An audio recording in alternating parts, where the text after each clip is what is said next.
இந்த செய்தியை வழங்குபவர்கள் Ravi Colours. Kurti, tops, cotton pant, leggings, shawl, kids wears மற்றும் நைட்டிகள், பெண்கள் மற்றும் ஆண்களின் உள்ளாடைகளுக்கு என்றே ஒரு பிரத்யேக showroom. Ravi Colours, Raja theatre signal அருகில், நேரு வீதி, புதுச்சேரி. வணக்கம். முக்கிய செய்திகள். சுற்றுலா பயணிகளுக்கு தலைக்கவசம் வழங்க வேண்டும். வாடகை உரிமையாளர்களுக்கு காவல்துறை கண்காணிப்பாளர் உத்தரவு. அரசு அதிகாரிகளுக்கு எதிராக ஒட்டப்பட்ட போஸ்டர் தொடர்பான வழக்கு. பிணையத் தொகை செலுத்த சமூக அமைப்பினர் மறுத்ததால் பரபரப்பு. மிலாது நபி விடுமுறையில் மாற்றம். புதுச்சேரி அரசு அதிரடி உத்தரவு. போக்குவரத்து காவலரை தாக்கிய ரவுடி. புதுச்சேரியில் மீண்டும் அரங்கேறிய சம்பவத்தால் பரபரப்பு. இனி விரிவான செய்திகள்.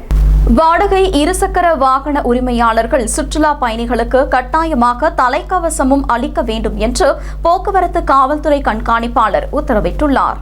புதுச்சேரி கிழக்கு பகுதி காவல்துறை கண்காணிப்பாளர் அலுவலகத்தில் இருசக்கர வாகனங்கள் வாடகைக்கு விடும் உரிமையாளர்களுடன் ஆலோசனைக் கூட்டம் நடைபெற்றது. கூட்டத்திற்கு முதுநிலை காவல்துறை கண்காணிப்பாளர் பிரவீன்குமார் திரிபாதி தலைமை தாங்கினார். கூட்டத்தில் பேசிய அவர், புதுச்சேரி போக்குவரத்து காவல்துறை சார்பில் போக்குவரத்து நெரிசலை கட்டுப்படுத்தவும் விபத்துக்களை குறைக்கவும் பல்வேறு நடவடிக்கைகள் மேற்கொள்ளப்பட்டு வருகிறது. புதுவைக்கு வரும் சுற்றுலா பயணிகள் இருசக்கர வாகனங்களை வாடகைக்கு எடுத்து பயன்படுத்தி வருகிறார்கள். இருசக்கர வாகனங்களை வாடகைக்கு விடுபவர்கள் போக்குவரத்து துறையிடம் உரிய உரிமம் பெற்றிருக்க வேண்டும். வாகனங்களை வாடகைக்கு எடுக்கும் சுற்றுலா பயணிகளிடம் ஹெல்மெட் அணிவது கட்டாயம் என்பதை வலியுறுத்த வேண்டும்.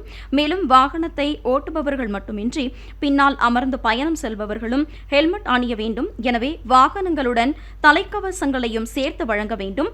சுற்றுலா பயணிகளுக்கு புதுச்சேரியில் உள்ள ஒரு வழிப்பாதை, வாகனங்கள் நிறுத்துமிடம் ஆகியவற்றையும் தெரிவிக்க வேண்டும் என்று தெரிவித்தார்.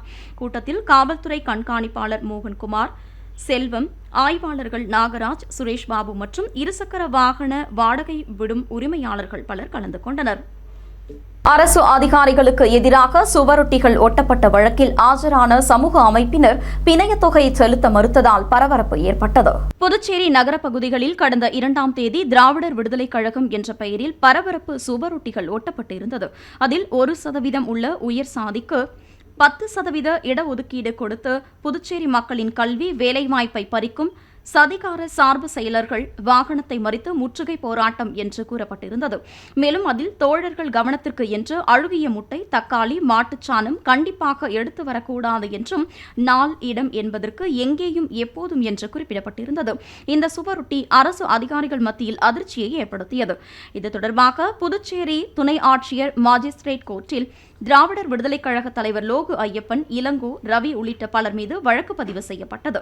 இந்த வழக்கு துணை ஆட்சியர் அர்ஜுன் ராமகிருஷ்ணன் முன்னிலையில் விசாரணைக்கு வந்தது. அப்போது லோகு ஐயப்பன், இளங்கோ, ரவி ஆகிய 3 பேரும் ஆஜராகினர். அவர்களிடம் இனிமேல் அரசு அதிகாரிகளுக்கு எதிராக போராட்டங்கள் நடத்தக்கூடாது, 1 லட்சம் ரூபாயை பிணைய தொகையாக செலுத்திவிட்டு செல்லலாம் என்று துணை ஆட்சியர் தெரிவித்துள்ளார். ஆனால் அவர்கள் போராட்டம் நடத்துவது தங்களின் உரிமை, அதனை தடுக்க முடியாது. புதுச்சேரி நகரில் பேனர் வைக்கக்கூடாது என்று சென்னை உயர்நீதிமன்றம் உத்தரவு பிறப்பித்துள்ளது. அதனை நீங்கள் கடைபிடிப்பது இல்லை, எங்களால் பிணையத் தொகையை செலுத்த முடியாது என்று கூறி அங்கிருந்து வெளியேறினர். அப்போது அவர்களுடன் பல்வேறு சமூக அமைப்புகளை சேர்ந்த நிர்வாகிகளும் உடனிருந்தனர். இந்த சம்பவத்தால் துணை ஆட்சியர் அலுவலகம் பரபரப்பாக காணப்பட்டது. புதுச்சேரியில் மிலாது நபி விடுமுறையில் மாற்றம் செய்யப்பட்டுள்ள நிலையில் அதற்கான உத்தரவு அரசு சார்பில் வெளியிடப்பட்டுள்ளது. புதுச்சேரியில் அரசு விடுமுறை நாட்களுக்கான அரசாணை கடந்த ஆண்டு நவம்பர் மாதம் 7ஆம் தேதி வெளியிடப்பட்டது. அப்போது மிலாதி நபி விடுமுறை நாளாக புதுச்சேரி, காரைக்கால், ஏனாம் பிராந்தியங்களுக்கு வருகிற 16ஆம் தேதியும், மாஹே பிராந்தியத்துக்கு 17ஆம் தேதியும் அறிவிக்கப்பட்டிருந்தது. ஆனால் வருகிற 17ஆம் தேதிதான் மிலாது நபி கொண்டாடப்படும் என்று அறிவிக்கப்பட்டுள்ளது. எனவே புதுச்சேரி, காரைக்கால், ஏனாம் பிராந்தியங்களுக்கு 17ஆம் தேதி விடுமுறை என்று அறிவிக்கப்பட்டுள்ளது. அதே நேரத்தில் மாஹே பிராந்தியத்திற்கு 16ஆம் தேதி விடுமுறை அறிவிக்கப்பட்டுள்ளது. இதற்கான உத்தரவினை அரசின் சார்பு செயலாளர் ஹிரண் வெளியிட்டுள்ளார். புதுச்சேரியில் முதியவரை இடித்துவிட்டு சென்றதை தட்டி கேட்ட போக்குவரத்து காவலரை தாக்கிய ரவுடியை காவல்துறையினர் கைது செய்து சிறையில் அடைத்துள்ளனர். புதுச்சேரி கிழக்கு பகுதி போக்குவரத்து காவல் நிலையத்தில் காவலராக பணி செய்து வருபவர் அருண். இவர் கடலூர் சாலையில் முருங்கப்பாக்கம் சந்திப்பில் பணியில் இருந்தார். அந்த சாலையை முதியவர் ஒருவர் கடக்க முயற்சி செய்தார். அப்போது அந்த வழியாக புதுவையிலிருந்து கடலூர் நோக்கி மோட்டார் சைக்கிளில் சென்றவர் எதிர்பாராத விதமாக முதியவர் மீது மோதியுள்ளார். இதில் நிலை தடுமாறிய அவர் கீழே விழுந்தார். அதற்குள் மோட்டார் சைக்கிளில் வந்தவர் அங்கிருந்து தப்பி ஓட முயற்சி செய்துள்ளார். இதனை பார்த்த காவலர் அருண் அவரை பிடித்து நிறுத்தியுள்ளார். இதில் ஆத்திரமடைந்த அவர் காவலரிடம் வாக்குவாதத்தில் ஈடுபட்டார். உடனே அருண் தனது செல்போனில் அவரை படம் எடுக்க முயற்சி செய்தார். ஆனால் அவர் காவலரின் செல்போனை தட்டிவிட்டு அவரை சரமாரியாக தாக்கி கொலை மிரட்டல் விடுத்ததாக கூறப்படுகிறது. பின்னர் அவர் அங்கிருந்து தப்பி ஓடிவிட்டார். இதுகுறித்த புகாரின் அடிப்படையில் முதலியார்பேட்டை காவல் ஆய்வாளர் கண்ணன் வழக்கு பதிவு செய்து விசாரணை மேற்கொண்டார். விசாரணையில் காவலர் மீது தாக்குதல் நடத்தியது பூரணாங்குப்பத்தை சேர்ந்த பிரபல ரவுடி சிலம்பு செல்வன் என்பதும் இவர் மீது 2 கொலை உள்ளிட்ட பல்வேறு வழக்குகள் நிலுவையில் இருப்பதும் தெரியவந்தது. இந்நிலையில் பூரணாங்குப்பம் பகுதியில் பதுங்கியிருந்த அவரை காவலர்கள் கைது செய்து மோட்டார் சைக்கிளை பறிமுதல் செய்தனர்.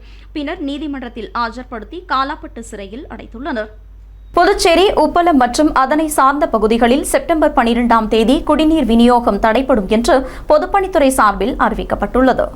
புதுச்சேரி பொதுப்பணித்துறை சார்பில் வெளியிட்டுள்ள செய்திக்குறிப்பில் புதுவை உப்பளம் கீழ்நிலை நீர்த்தேக்க தொட்டியில் பராமரிப்பு பணிகள் மேற்கொள்ளப்பட உள்ளதால் செப்டம்பர் 12ஆம் தேதி வியாழக்கிழமை மதியம் 12 மணி முதல் மதியம் 2 மணி வரை உப்பளம் முழுவதும் வம்பாக்கரபாளையம், நேதாஜி நகர், வானரப்பேட்டை, கோலாஸ் நகர், அவ்வை நகர் மற்றும் அதனை சார்ந்த பகுதிகளில் குடிநீர் விநியோகம் நிறுத்தப்படுவதாக தெரிவிக்கப்பட்டுள்ளது.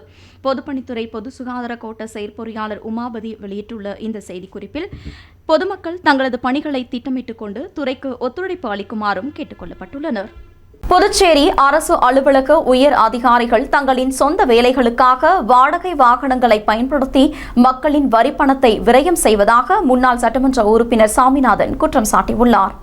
புதுச்சேரி மாநில முன்னாள் சட்டமன்ற உறுப்பினர் சாமிநாதன் வெளியிட்டுள்ள கண்டன அறிக்கையில் புதுச்சேரி மாநிலத்தில் உள்ள பல்வேறு அரசு அலுவலகங்களில் உயர் அதிகாரிகள் வாடகை வாகனங்களை பயன்படுத்தி ஆண்டுக்கு பல கோடி ரூபாய் மக்கள் வரிப்பணத்தை விரயம் செய்து வருகிறார்கள். புதுச்சேரி துணைநிலை ஆளுநர் இந்த விஷயத்தில் உடனடியாக தலையிட்டு நடவடிக்கை எடுக்க வேண்டும். மேலும் அரசு அலுவலகங்களில் பழைய கார்களை சரி செய்யாமல் ஓட்டுநர் இல்லை என்று காரணம் கூறி 5 கிலோமீட்டர் சுற்றளவு உள்ள புதுச்சேரியில் வாடகை கார்களை தங்களது சொந்த வேலைகளுக்காக பயன்படுத்தி மக்கள் வரிப்பணத்தை தொடர்ந்து விரயம் செய்து கொண்டிருக்கிறார்கள். பல சட்டமன்ற உறுப்பினர்கள் 2க்கும் மேற்பட்ட அரசு வாகனங்களை பயன்படுத்துவதை துணைநிலை ஆளுநர் தடை செய்ய வேண்டும். மத்திய தணிக்கை குழு பல ஆண்டுகளாக தொடர்ந்து புதுச்சேரியில் அரசு நிதி நிலையில் பல்வேறு முறைகேடுகளை சுட்டிக்காட்டியுள்ளது. அதை ஆட்சியாளர்களும் அதிகாரிகளும் சரி செய்யவில்லை. கடந்த காங்கிரஸ் ஆட்சியில் நடந்த பல்வேறு முறைகேடுகள், ஊழல்களை துணைநிலை ஆளுநர் விசாரிக்க வேண்டும். குஜராத் வளர்ச்சியில் மிகுந்த பங்கு கொண்ட நேர்மையான அதிகாரியாக இருந்தவர் தற்போது புதுச்சேரி துணைநிலை ஆளுநராக உள்ளதால் புதுச்சேரியை முன்மாதிரி மாநிலமாக மாற்ற அனைத்து நடவடிக்கையும் எடுக்க வேண்டும் என்று தெரிவித்துள்ளார். துறைவாரியாக அரசு அலுவலகங்களில் பல ஆண்டுகளாக இயக்கப்படாமல் உள்ள அரசு வாகனங்களை ஆய்வு செய்ய வேண்டும். 20 ஆண்டுகளுக்கு மேல் பல துறைகளில் ஏலம் விடாமல் அரசு வாகனங்களை மாற்றும் நிலையில் உள்ளது. உடனடியாக அதை ஏலம் விட நடவடிக்கை எடுக்க வேண்டும். நிதி இல்லை என்று காரணம் காட்டும் அரசு நிதி சிக்கனத்தை கையாள தவறிவிட்டது. மேலும் அங்கன்வாடி உள்ளிட்ட பல அரசு ஊழியர்களுக்கு பல மாதங்களாக ஊதியம் வழங்கப்படவில்லை.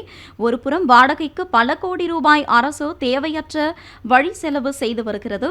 கடந்த காங்கிரஸ் ஆட்சியில் பல்வேறு முறைகேடுகள் பல்வேறு துறையில் நடந்தது. அவை தற்போது விசாரணையில் உள்ளது. அதை துரிதப்படுத்தி சம்பந்தப்பட்ட ஊழல்வாதிகளை மக்கள் முன் அடையாளம் காட்ட வேண்டும் என்று தெரிவித்துள்ளார். மின்கட்டண உயர்வு விஷயத்தில் புதுச்சேரி திமுக இரட்டை வேடம் போட்டு வருகிறது. புதுச்சேரியில் மின்கட்டண உயர்வுக்கு பந்த் அறிவிக்கும் திமுக தமிழகத்தில் தொடர்ந்து மின்கட்டணம் உயர்ந்து வரும்போது இங்குள்ள திமுகவினர் ஏன் எதிர்க்கவில்லை என்று கேள்வி எழுப்பினார். அரசியல் லாபத்திற்காக தொடர்ந்து புதுச்சேரி திராவிட முன்னேற்றக் கழகம் இரட்டை வேடம் போட்டு வருவதாகவும் அவர் குற்றம் சாட்டியுள்ளார். கோர்க்காடு துணை மின் நிலையத்தில் மேற்கொள்ளப்பட உள்ள பராமரிப்பு பணிகள் காரணமாக அதனை சார்ந்த பகுதிகளில் செப்டம்பர் 12ஆம் தேதி மின்தடை ஏற்படும் என்று மின்துறை சார்பில் அறிவிக்கப்பட்டுள்ளது. புதுச்சேரி மின்துறை வெளியிட்டுள்ள செய்திக்குறிப்பில் கோர்க்காடு துணை மின் நிலையத்தில் பராமரிப்பு பணிகள் மேற்கொள்ளப்பட உள்ளதால் செப்டம்பர் 12ஆம் தேதி வியாழக்கிழமை காலை 10 மணி முதல் பிற்பகல் 1 மணி வரை தனிக்குப்பம், நந்தமேடு, கம்பளிக்காரன்குப்பம், ஏம்பலம், சங்கரன்பேட்டை, மணக்குப்பம், செம்பியபாளையம், கீழ்சாத்தமங்கலம், மேல்சாத்தமங்கலம் மற்றும் அதனை சார்ந்த பகுதிகளில் மின் விநியோகம் முற்றிலும் தடைப்படும் என்று மின்துறை சார்பில் அறிவிக்கப்பட்டுள்ளது. எனவே பொதுமக்கள் தங்களின் பணிகளை திட்டமிட்டுக் கொண்டு மின்துறையுடன் ஒத்துழைக்குமாறும் பொதுமக்கள் கேட்டுக் கொள்ளப்பட்டுள்ளனர். புதுச்சேரியில் உள்ள பழைய மனைப்பிரிவுகளுக்கு அரசின் அங்கீகாரம் பெற நடவடிக்கை எடுக்க வேண்டும் என்பன உள்ளிட்ட பல்வேறு தீர்மானங்கள் ரியல் எஸ்டேட் கூட்டமைப்பு நிர்வாகிகள் கூட்டத்தில் நிறைவேற்றப்பட்டது. அகில இந்திய ரியல் எஸ்டேட் கூட்டமைப்பின் புதுச்சேரி மாநில பொறுப்பாளர்கள் மற்றும் உறுப்பினர்களின் சிறப்பு ஆலோசனைக் கூட்டம் நடைபெற்றது. கூட்டத்தில் புதுச்சேரி, காரைக்காலில் உள்ள பழைய மனைப்பிரிவுகளுக்கு அரசு அங்கீகாரம் அளிக்க சம்பந்தப்பட்ட துறையினர் விரைவில் நடவடிக்கை எடுக்க வேண்டும், ஏற்கனவே உள்ள மனைப்பிரிவுக்கு கொடுத்த காலக்கெடுவில் 60% மனைகளுக்கு அங்கீகாரம் அளிக்கப்பட்டுள்ளது, விடுபட்ட 40% மனைகளுக்கு அங்கீகாரம் அளிக்க வேண்டும், 2016ஆம் ஆண்டுக்கு முன்பு மக்கள் வாங்கிய அனுமதியற்ற மனைப்பட்டாவுக்கு தற்போது அரசு வளர்ச்சி கட்டணமாக சதுர மீட்டருக்கு 210 ரூபாய் விதித்துள்ளது, அதனை 90 ரூபாயாக குறைக்க வேண்டும், புதிய வீட்டு மனை பிரிவுகள், மனை உட்பிரிவுகள், கட்டிட திட்ட அனுமதி, நில வகைப்பாடு மாற்றம் போன்றவற்றுக்கு அரசு ஏற்கனவே அறிவித்தது போல ஒற்றை சாளர முறையில் அனுமதி வழங்க வேண்டும் என்பன உள்ளிட்ட 10 அம்ச தீர்மானங்கள் கூட்டத்தில் நிறைவேற்றப்பட்டன. கூட்டத்தில் சட்டமன்ற உறுப்பினர்கள் ஜான்குமார், வைத்தியநாதன், நேரு, முன்னாள் சட்டமன்ற உறுப்பினர் ஓம் சக்தி சேகர், கூட்டமைப்பின் தேசிய தலைவர் ஹென்றி, மாநில செயலாளர் முத்துக்குமரன், கோபாலகிருஷ்ணன் மற்றும் நிர்வாகிகள் பலர் கலந்து கொண்டனர். புதுச்சேரியில் பகுதி நேர வேலை வழங்குவதாக கூறி பெண்கள் உட்பட 4 பேரிடம் ஆன்லைனில் மோசடி செய்த கும்பலை இணையவழி குற்றப்பிரிவு தடுப்பு காவல்துறையினர் வழக்கு பதிவு செய்து விசாரணை மேற்கொண்டு வருகின்றனர். வில்லியனூர் பகுதியைச் சேர்ந்தவர் செவ்வந்தி. இவருக்கு குறுஞ்செய்தி ஒன்று வந்துள்ளது. அதில் பகுதி நேர வேலை செய்து அதிகம் சம்பாதிக்கலாம் என்று குறிப்பிடப்பட்டிருந்தது. அதனை நம்பிய அவர் அதற்கு சம்மதம் தெரிவித்தார். தொடர்ந்து அவர்கள் கேட்ட கேள்விகளுக்கு பதிலளித்துள்ளார். இதன் மூலம் அவருக்கு 150 ரூபாய் கிடைத்துள்ளது.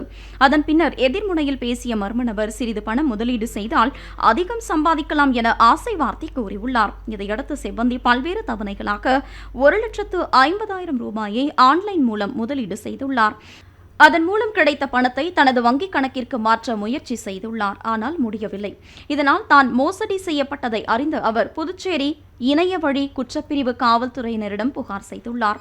இதேபோல் நெடுங்காடு பகுதியைச் சேர்ந்த இலக்கியா என்பவரிடம் பகுதி நேர வேலை மூலம் அதிகம் சம்பாதிக்கலாம் என்று கூறி 75,000 ரூபாய் மோசடி செய்யப்பட்டுள்ளது.